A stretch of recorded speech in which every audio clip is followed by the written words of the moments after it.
क्रोध में ताम्राक्ष हुए उस ऋषि बालक ने कौशिक्याप उपस्पृश्य वाक वज्रम विससर्जः, कौशिकी की नदी का जल हाथ में लेकर वाक वज्र छोड़ा, वाणी रूपी वज्र यानी शाप दिया। तो राजा परीक्षित इतने प्रतापी और महापराक्रमी राजा थे कि उन्होंने कली को भी वश में कर लिया। कली को अपने राज्य में बहुत ज्यादा हिलने डुलने और फैलने की आजादी नहीं दी, कंट्रोल किया। कुछ एक स्थानों में कली को रहने की आज्ञा दी। जुआ, शराब, व्यभिचार, हिंसा, पैसा,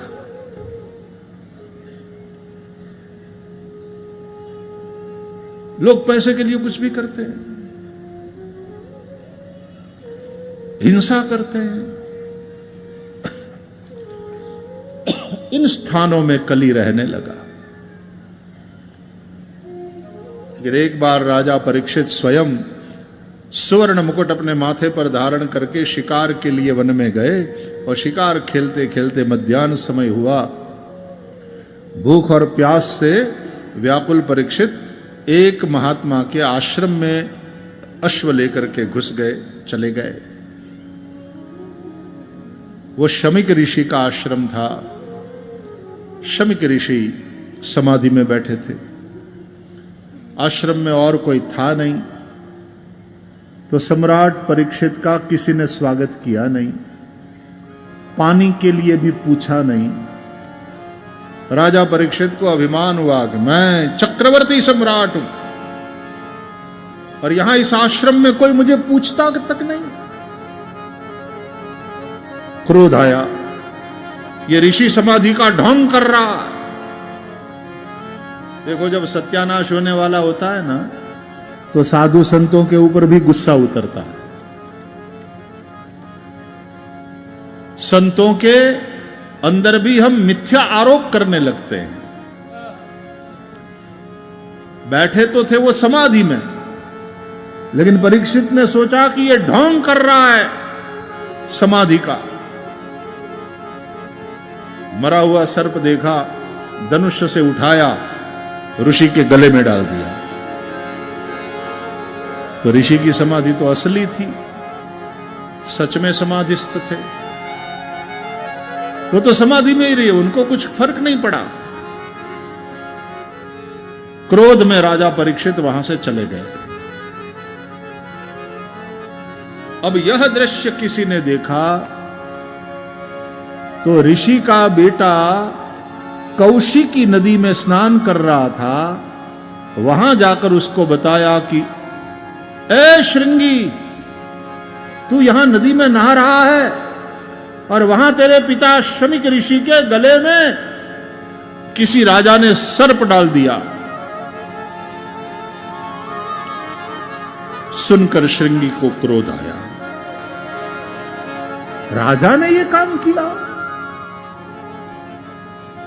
मेरे पिता तो समाधि में बैठे, मेरे निरपराध पिता के गले में सर्प डाला।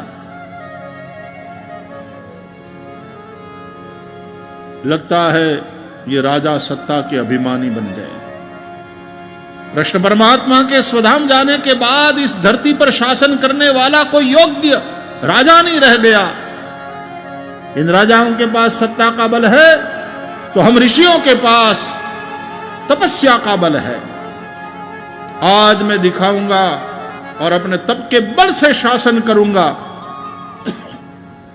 क्रोध में ताम्राक्ष हुए उस ऋषि बालक ने कौशिक्याप उपस्पृश्य वाक वज्रम विससर्जः, कौशिकी की नदी का जल हाथ में लेकर वाक वज्र छोड़ा, वाणी रूपी वज्र यानी शाप दिया।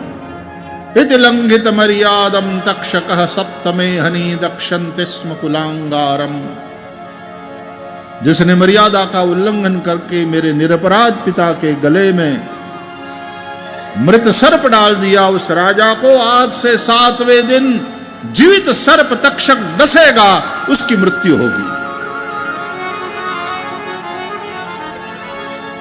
याद रहे,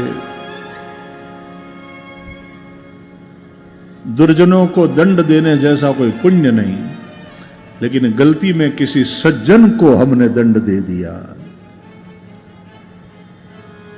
सज्जन के प्रति दुर्व्यवहार किया, तो उसके जैसा कोई पाप नहीं, और वो भुगतना पड़ता है। शाप मिला राजा परीक्षित को। राजा परीक्षित घर पर आए, उन्हें पता नहीं है, जैसे घर पर आकर के अपने मस्तक से वो सोने का मुकुट हटाया तो माथे पर जो कली सवार था वो हट गया। कलयुग के प्रभाव से राजा का मस्तक मुक्त हो गया। और राजा स्वभाव से तो ऋषियों और ब्राह्मणों के भक्त ही थे, भगवान के भक्त हैं। अपने किए का स्मरण हो आया। राजा परीक्षित पछताया कि ये मैंने क्या किया, मैंने अपने कुल को कलंक लगाया। हमारे कुल में जहां भगवान द्वारकानाथ श्री कृष्ण की कृपा सदा बनी रहती है, अरे मैं भी कृष्ण कृपा का ही परिणाम हूं। आज मैंने, जो प्रभु ब्रह्मण्य देव है, नमो ब्रह्मण्य देवाय, एक ब्राह्मण एक ऋषि का मैंने अपराध किया, मुझसे बहुत बड़ी गलती हो गई। राजा परीक्षित ने अपना अपराध भगवान के सामने न केवल स्वीकार किया, भगवान से प्रार्थना किया, प्रभु मेरा ये अपराध क्षमा करने योग्य नहीं है, नारायण मुझे दंड दीजिए, मुझे इस अपराध की सजा दीजिए। ब्राह्मण को भगवान का मुख बताया गया हमारे शास्त्र में, और उस ब्राह्मण पुत्र के मुख से जो शाप निकला, ये जैसे भगवान ने ही दंड दे दिया।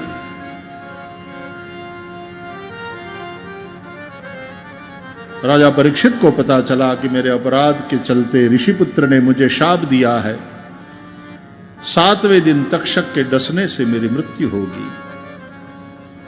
परीक्षित बहुत प्रसन्न हुए, मुझे मेरे किए की सजा मिल गई। देखो, इसलिए राजा परीक्षित परम भागवत है, भक्त हैं।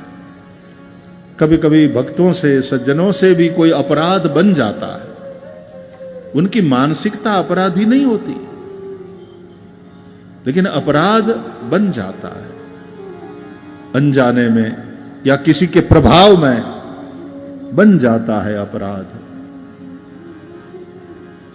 तो सज्जन वो है, पहले तो अपना अपराध स्वीकार कर लेता है, और दूसरा अपने अपराध की सजा स्वयं चल करके मांगता है।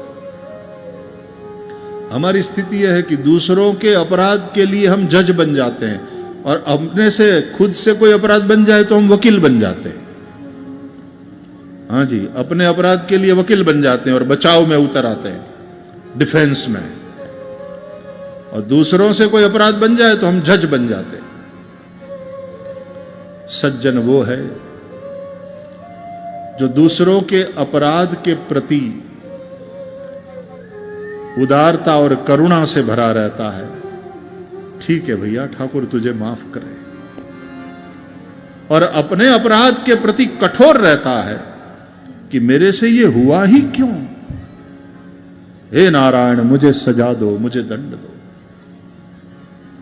जब राजा परीक्षित को पता चला कि मुझे शाप हुआ है, प्रसन्न हुए। परीक्षित ने तो ये सोचा कि ऋषिपुत्र ने मुझे शाप नहीं दिया है, मुझे सावधान किया कि राजन तुम्हारी जिंदगी के अब 7 ही दिन शेष बचे हैं, सावधान हो जाओ। भैया कल की किसी को खबर नहीं है। और तब कोई आकर के ये कह दे कि 7 दिन तो तुम हो, हम उसके आभारी होते हैं। अरे जो सांस छूटी वो फिर से हम भर पाएंगे कि नहीं, ले पाएंगे कि नहीं, ये भी भरोसा नहीं। क्या भरोसा है इस जिंदगी का, साथ देती नहीं ये किसी का।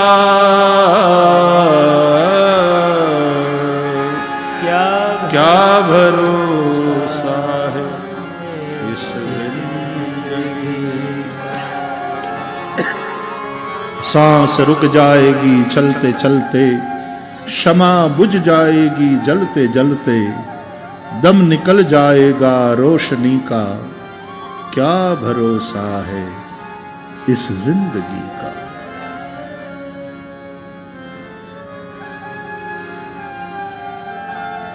किसको पता है?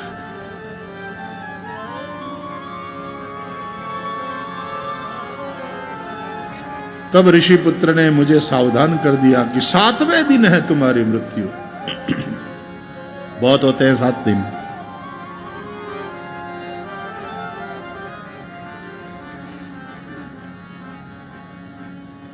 दो सेकंड की कीमत क्या होती है। वो ट्रेन अकस्मात से बाल बाल बचा हो 2 सेकंड के लिए, उससे पूछो। टकराते बचा, निकल गए। केवल 2 सेकंड का फासला, मौत निकल गई। तो 7 दिन है मेरे पास। तो ऋषिपुत्र ने बड़ी कृपा की। Now this is positive thinking. तब शाप भी वरदान बन जाता है। सोचा राजा परीक्षित ने, न सत्ता बचा पाएगी मुझे मृत्यु से, न मेरी संपत्ति बचा पाएगी, न मेरी संतान बचा पाएगी। अपने बेटे को राजगादी सौंपकर परीक्षित चले गए वन में, गंगा के तट पर। गंगा स्नान करके बैठ गए किनारे पे।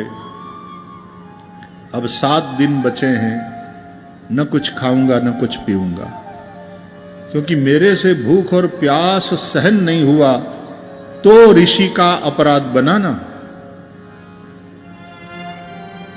इसलिए अब मैं अपने देह को ही दंड देता हूं। जब तक यह देह है न कुछ खाऊंगा न कुछ पीऊंगा।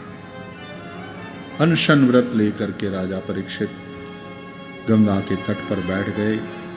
आसपास के आश्रमों में जप तप करने वाले साधु संतों को पता चला कि सम्राट परीक्षित सब कुछ छोड़ करके आए हैं गंगा के तट पर। अनेक साधु संत आए।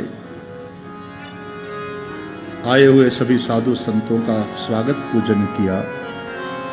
2 प्रश्न पूछे। पहला, प्रत्येक व्यक्ति को जीवन में क्या करना चाहिए?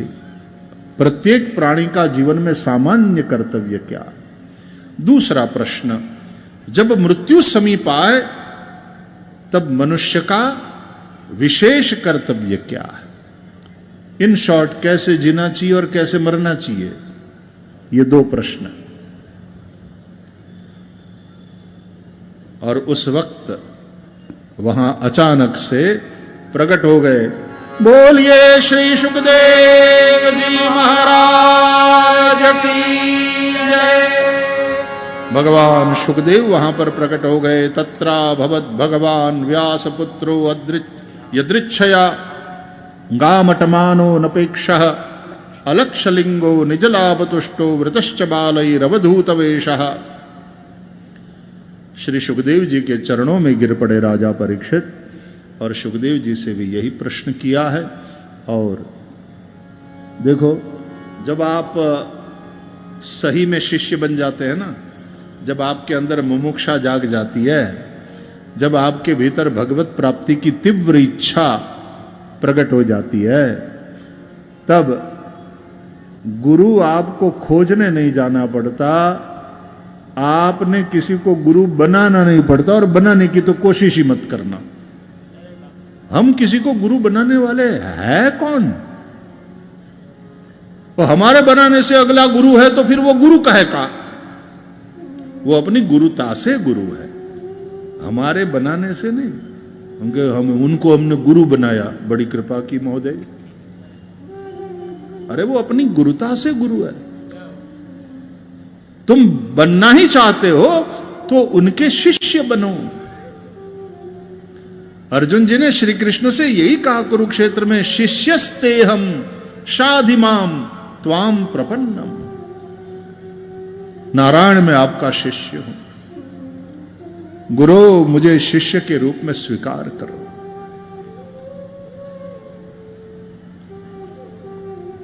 सुखदेव जी महाराज को खोजने नहीं गए परीक्षित। परीक्षित योग्य शिष्य बने तो सद्गुरु श्री सुखदेव जी वहां पर प्रकट हो गए। वास्तव में खुद भगवान ही सद्गुरु के रूप में प्रकट हो जाते हैं तुम्हारे जीवन में। इसलिए गुरु साक्षात परब्रह्म तस्मै श्री गुरवे नमः। राजा परीक्षित अपने सद्गुरु की शरण में गए और यही प्रश्न पूछा। सुखदेव जी ने फिर राजा परीक्षित को उपदेश का आरंभ किया। द्वितीय स्कंद की साधन लीला, सृष्टि की उत्पत्ति की कथा श्री सुखदेव जी ने सुनाया।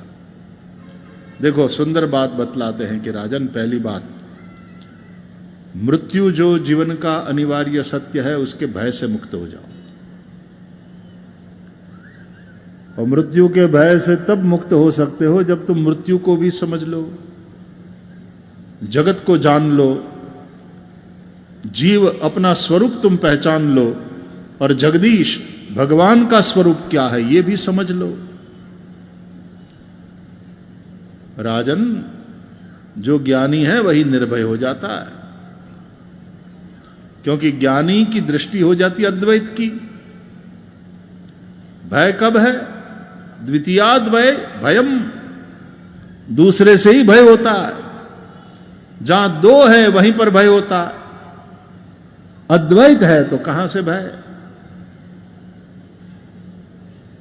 ज्ञान से ही मुक्ति संभव है, यानी ज्ञान के द्वारा ही मुक्ति संभव है।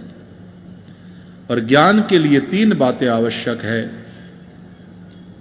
मन की एकाग्रता, चित्त की शुद्धि और विचार की पराकाष्ठा, यानी मनन प्रक्रिया, चिंतन मनन। तो ध्यान के द्वारा मन की एकाग्रता कैसे सिद्ध करना चाहिए ये समझाया। 2 अध्याय में चित्त की शुद्धि के लिए क्या करना चाहिए ये समझाया, और 6 अध्याय में विचार की पराकाष्ठा, मनन, और उसमें किस प्रकार से ये सृष्टि बनी है। देखो, जिसको तुम सर्प समझ रहे हो वो सर्प नहीं है, वो रस्सी है। रास्ते में पड़ी हुई रस्सी में रात्रि के अंधकार के चलते तुमको सर्प का भ्रम हो गया है, इसलिए डर रहे हो। जब प्रकाश हो जाएगा तो तुम खुद ही देख लोगे कि ये तो रस्सी है, सांप है ही नहीं। तो भय से तुम, क्योंकि भ्रम गया तो भय भी गया, और भय गया तो शांति का अनुभव हुआ। हाँ, थैंक गॉड, मैंने तो सोचा सांप है। बस उसी प्रकार संसार सर्प है, और उसका भय तब तक रहता है जब तक ज्ञान का प्रकाश नहीं होता। सद्गुरु आवे, ज्ञान का प्रकाश करें, और इससे पता चलता है कि संसार है ही नहीं, ये तो श्री कृष्ण है। श्री कृष्ण ही सर्वत्र है। सिय राम मैं सब जग जानी, करऊ प्रणाम जोरी जुग पानी। और उससे मैं भी अलग नहीं हूं। तो परब्रह्म परमात्मा रूपी रस्सी में, अधिष्ठान में ये सर्प का यानी संसार का भास हो रहा था। क्यों? अंधकार के चलते यानी अज्ञान के चलते। जब ज्ञान हो गया तो रस्सी को रस्सी के रूप में देख लिया। तो उसी तरह जिसको परब्रह्म परमात्मा का ज्ञान हो जाता है, अपने स्वरूप का ज्ञान हो जाता है, तो फिर वहां संसार रहता ही नहीं। आद्य शंकराचार्य कहते हैं ज्ञाते तत्वे कह संसार। जिसको तत्व का ज्ञान हो गया तो फिर वहां संसार कहां रहता है। इसलिए भागवत संसार भयनाशनम ऐसी कथा है, संसार के भय को मिटाने वाली। तो फिर तीसरा और चौथा स्कंद वो विदुर मैत्रेय के संवाद के रूप में सुनाया गया। ये तृतीय स्कंद सर्ग लीला है और चौथा स्कंद विसर्ग लीला है। देखो भागवत को आप ध्यान से पढ़ो। कितने लोगों ने पूरी भागवत पढ़ी है? हाथ उठाओ। पूरी भागवत घर पे पढ़ी हो ऐसे लोग हाथ उठाओ जरा। पीछे वाले कोई, आगे 2-3 हाथ तो उठे।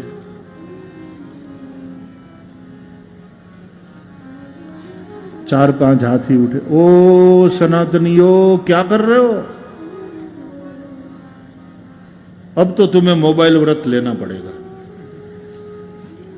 जो कल मैंने बताया था। थोड़ा समय मोबाइल एक तरफ रखो। अब हिंगोली में आज कथा है और कृष्ण जन्म हम 16 साजार काय म्हणते साजरा। हाँ,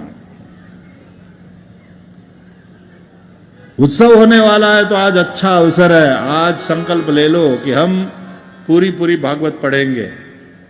मूल ग्रंथ को पढ़ना, ठीक है? मैं इसलिए कहता हूं प्यारो, सच मानो आपको बहुत आनंद आएगा। एक बार कथा सुनोगे, भागवत में अनुराग हो जाएगा।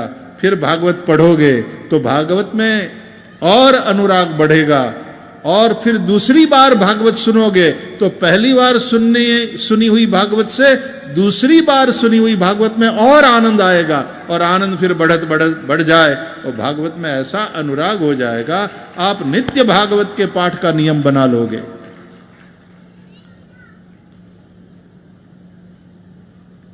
कहते हैं व्यास जी, क्षणार्धम क्षेमार्थम पिबत शुक गाथा तुलसुधाम परीक्षित साक्षी यत् श्रवणगत मुक्त्युक्ति कथने।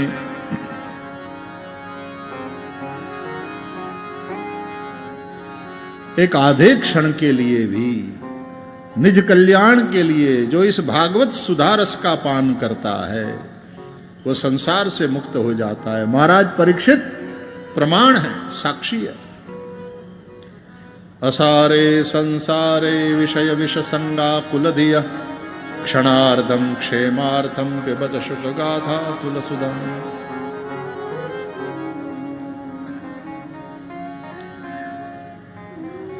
जिंदगी जा रही है प्यारो, असार संसार में तुम दिन रात तुम्हारी सांसें चल रही हो और सांसों को खो रहे हो। सार्थक करना ही तुम्हारे हाथ में है। बाकी तो जिंदा रहना है तो सांसें तो चलती रहेगी, लेकिन सांसें व्यर्थ न जाएं, वेस्ट न हो जाए। श्वास श्वास पे राम नाम सुमिरने की बात तो साधु संत करते ही हैं, लेकिन हम संसारियों के लिए इतना तो बन ही सकता है कि हम एक बार संकल्प ले लें, हम पूरी भागवत पढ़ेंगे। जब भागवत पूरी हो जाए तो फिर रामायण उठाओ। पूरी रामायण कितने लोगों ने पढ़ी? पूरी रामायण। हाँ, इसमें कुछ ज्यादा हाथ उठे, अच्छी बात। सुंदरकांड और हाथ उठ गए, वेरी गुड। हनुमान चालीसा, पूरा पंडाल, ऑलमोस्ट। श्री राम जय जय राम। वाह, बोलिए सत्य सनातन धर्म की जय, श्रीमद् भागवत महापुराण की जय, पंढरीनाथ महाराज की जय। पूरी भागवत पढ़ लेना एक बार, बहुत आनंद आएगा। एक बार कथा सुनने के बाद जब भागवत पढ़ोगे बहुत आनंद आएगा। और फिर से मैं कहता हूं, भागवत पूरी पढ़ने के बाद फिर जब भागवत की कथा कहीं चल रही हो सुनने जाओगे और आनंद आएगा। तो सुनने के चलते पढ़ने में ज्यादा आनंद आएगा, और जितना पढ़ोगे सुनने में ज्यादा आनंद आएगा। ये ऐसे ही नहीं कह रहा हूं, आप करके देखना। और क्यों कह रहा हूं? क्योंकि आप इतनी बड़ी संख्या में और इतने अनुशासन के साथ भगवान की कथा सुन रहे हैं। तो 3 संवाद है मुख्यतया भागवत में। एक नैमिषारण्य में शौनकादि ऋषि और सुत पुराणी कथा सुना रहे हैं। शौनकादि 88,000 ऋषि कथा सुन रहे हैं। तद अंतर्गत दूसरा संवाद, शुकदेव जी कथा सुना रहे हैं, राजा परीक्षित कथा सुन रहे हैं। गंगा जी के तट पर शुकताल स्थान है वो, जहां शुकदेव जी ने राजा परीक्षित को कथा सुनाया। दिल्ली से आप हरिद्वार जाते हैं तो बीच में मुजफ्फरनगर पड़ता है। गए हो ना बाय रोड दिल्ली से हरिद्वार? तो मुजफ्फरनगर पड़ता है, और वहां से आप राइट में दाहिने चले जाओ, सड़क निकलती है। तो कुछ 1 किलोमीटर के बाद वहां शुकताल पड़ेगा। आज भी वो कहते हैं वट वृक्ष वहां पर है, जिसके नीचे बैठकर शुकदेव जी ने कथा सुनाया था राजा परीक्षित को। हमको तो वहां 3 कथा करने का अवसर मिला है।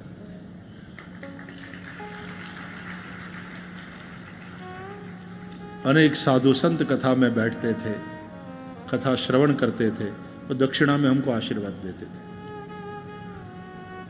और आशीर्वाद भी क्या, कि भागवत में तुम्हारी प्रीति बढ़ती रहे। और ये संतों के ही आशीर्वाद का फल है कि श्रीमद् भागवत में अनुराग हुआ।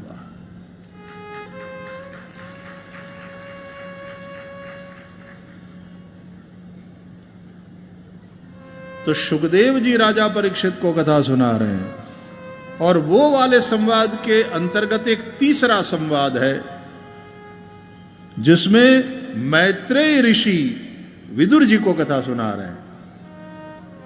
वो भी गंगा जी के तट पर, वो स्थान अलग है।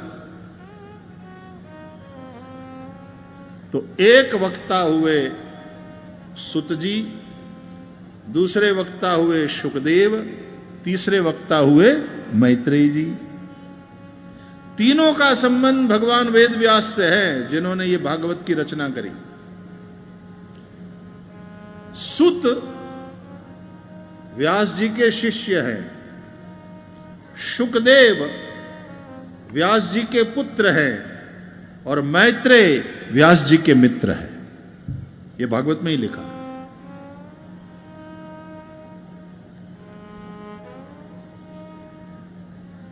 तीन संवाद में भागवत की ये कथा गंगा की धारा प्रवाहित हो रही है। तो सर्ग लीला और विसर्ग लीला, तीसरा स्कंद और चौथा स्कंद, ये मैं केवल ऊपर ऊपर से आपको जानकारी दे रहा हूं, क्योंकि अब इसका विस्तार करना ये इतने कम समय में संभव नहीं। और इसलिए आपसे बार बार अनुरोध कर रहा हूं कि भागवत पूरी पूरी पढ़िएगा। आप जब यहां से उठो तो कथा सुना है तो दक्षिणा भी तो देना पड़ेगा ना। बिना दक्षिणा दिए चले जाओगे क्या? तो ये संकल्प की दक्षिणा दे करके जाना कि हम पूरी पूरी भागवत जी पढ़ेंगे। ये संकल्प की दक्षिणा दिया और आपने भागवत पूरा पूरा पढ़ा तो हम मान लेंगे कि हमको अपनी दक्षिणा मिल गई, नहीं तो ऋण में रहोगे। हाँ, व्यासपीठ के ऋण में रहना, तो नहीं दिया तो फिर कर्जा बढ़ता जाता है, गुणाकार होता है, ब्याज समेत फिर चुकाना पड़ेगा और नहीं चुका पाओगे। मेरे प्यारों, में डरा नहीं रहा हूं, मैं केवल आपको समझा रहा हूं कि आप पढ़ोगे तो आपका कल्याण होगा। आप ये संकल्प दक्षिणा दे करके यहां से उठना, मूल भागवत का पारायण करना, पाठ करना, रोज थोड़ा थोड़ा पढ़ो। रात्रि में सोने से पहले या संध्या समय में ठाकुर जी अपने घर में हैं, उनकी आरती उतार कर, या सुबह में जब भी आपको समय मिले 5-6 पन्ने रोज पढ़ो। जितने महीने में पूरी हो भागवत, कोई बात नहीं, कोई चिंता नहीं, उसमें कोई आपको बाध्यता नहीं है, जब भी पूरी हो, लेकिन मूल भागवत पूरी पूरी पढ़ना। इन दिनों में मैं ज्यादा कहता रहता हूं सब लोगों से, क्योंकि लोग बड़ी तादाद में कथा में तो आते हैं, कथा में तो भीड़ होती है, लेकिन फिर क्या, उसके बाद क्या? कथा तो पूरी हो जाएगी 25 तारीख को, फिर हम चाहते हैं कि कथा तुम्हारे जीवन में सदा के लिए रहे। अब आए ही है यहां हिंगोड़ी में, भागवत केवल सुनाने नहीं, देने, भागवत में तुम लोगों का अनुराग हो जाए। तो श्लोकार्धम श्लोक पादम वा पठेद भागवतं च यः नित्यम पुण्यमवाप्नोति राजसूयाश्वमेधयोः, व्यास भगवान कहते हैं। एक श्लोक सुनो, ये भागवत से ही सब सुना रहा हूं। श्रीमद्भागवतम पुराण तिलकम यद् वैष्णवानां धनम यस्मिन् पारमहंस्यमेव ममलं ज्ञानं परं गीयते यत्र ज्ञान विराग भक्ति सहितं नैष्कर्म्यमाविष्कृतं तच्छृण्वन् प्रपठन् तच्छृण्वन् फिर प्रपठन विचारण परो भक्त्या विमुच्चे नर। बोलिए भागवत महापुराण की जय।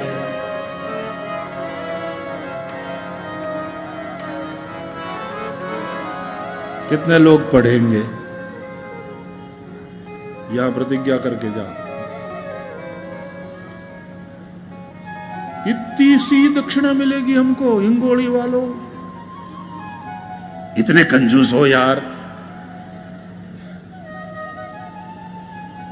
क्या आधा घंटा नहीं मिलेगा?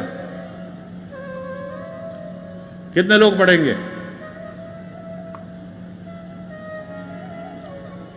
वाह, बहुत बढ़िया। आप सबको बहुत बहुत प्यार और आशीष।